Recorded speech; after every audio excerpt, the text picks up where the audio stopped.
আসন্ন অষ্টাদশ লোকসভা নির্বাচনে তমলুক লোকসভায় মনোনীত এসইউসিআই কমিউনিস্ট দলের প্রার্থী নারায়ণ চন্দ্র নায়ক বুধবার সকালে রাধামণি বাজারে পথ পরিক্রমা করে জনসংযোগ সংগঠিত করলেন। আগামীকাল ঈদ ও চৈত্র সেলের ভিড়ে ঠাসাই রাধামণি বাজারে আজকে জনসংযোগ যাত্রায় ভালোই প্রভাব লক্ষ্য করা যায়।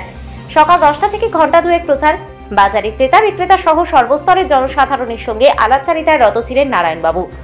এই প্রচার কর্মসূচিতে উপস্থিত ছিলেন এসইউসিআই কমিউনিস্ট দলের পূর্ব মেদিনীপুর উত্তর সাংগঠনিক জেলা সম্পাদক প্রণব মাইতি, জেলা সম্পাদক মণ্ডলীর সদস্য জ্ঞানানন্দ রায়, শিলা দাস, জেলা কমিটির সদস্য অশোক মাইতি, শম্ভু মান্না প্রমুখ।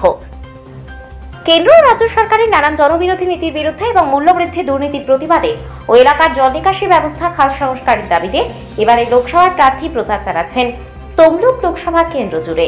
আজ আমাদের দলের পক্ষ থেকে আসন্ন লোকসভা নির্বাচনের একটি নির্বাচনী প্রচার এবং পদযাত্রার কর্মসূচি ছিল রাধামণি বাজারে।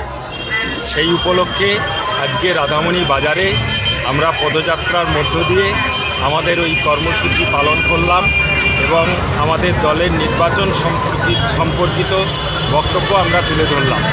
তাতে আসন্ন লোকসভা নির্বাচনে কেন্দ্রের বিজেপি সরকার, অন্যদিকে রাজ্যের তৃণমূল কংগ্রেস সরকার, সুবিধাবাদী সিপিএম এবং কংগ্রেসের জোটকে পরাস্ত করে গণ আন্দোলনের শক্তিকে জয়যুক্ত করবার আহ্বান নিয়ে দলের শতাধিক কর্মীরা আজকে এই পদযাত্রায় সামিল হয়ে জনসাধারণকে গণ আন্দোলনকে শক্তিশালী করার লক্ষ্যে আমাদের প্রার্থী সহ সারা রাজ্যে যে 42 জন প্রার্থী দেওয়া হয়েছে তাদের সবাইকে সমর্থন করবার আমরা আহ্বান জানিয়েছি।